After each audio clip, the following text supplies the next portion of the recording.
যাচ্ছি আমরা ওই সরিষা বাগানে। দেখুন কত সুন্দর ভিউ।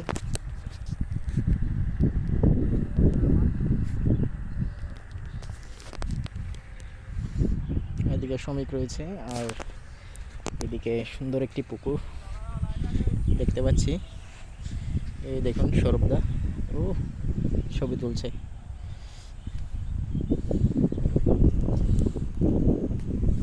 আর এদিকে সুন্দর একটি পুকুর।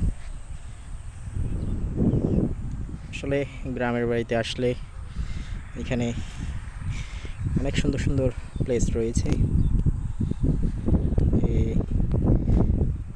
এখানে একটু একটু বাতাসও রয়েছে আর হচ্ছে আমরা ঘুরছি আর কি এখানে। এই দেখুন এটা পুকুর।